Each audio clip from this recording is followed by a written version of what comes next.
About duct tape.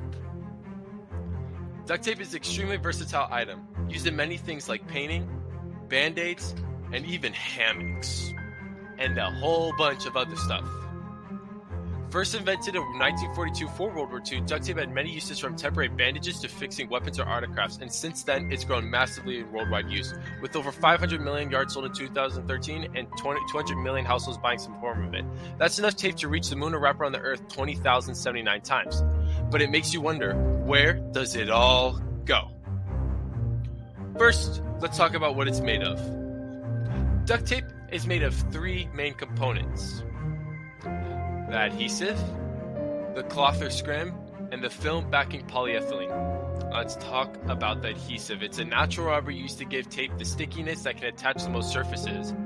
That's the chemical formula on the top right, and as you can see, it's a covalent compound due to the ways the carbons attach themselves to each other. The adhesive is a rubber usually imported from Asia or Pacific regions, and on site is heated to 200 degrees. The flexible adhesive is then squeezed into a small space in a flat shape where the cloth is applied to it. Let's talk about the cloth. The cloth is the cotton-based scrim used to give duct tape its tensile but easy to rip strength.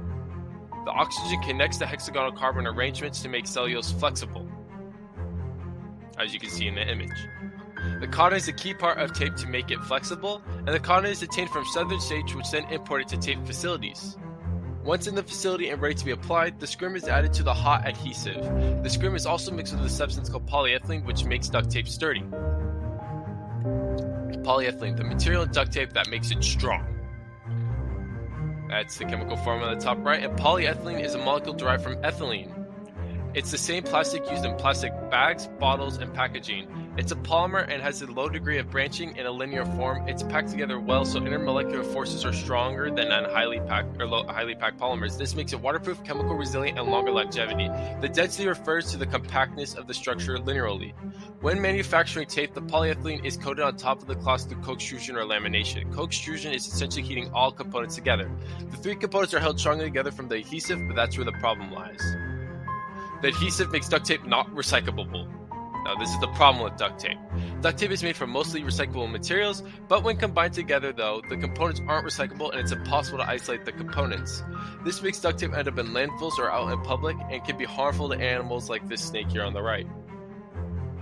There are solutions. Different forms of tape like paper tape are sufficient for home use taping and are recyclable, and their production in the means of the environment is better. It may be hard, but limiting your use of duct tape is a great way to help the environment too. Knowing when it should be used and how much to use will keep our planet clean. Created using Powtoon.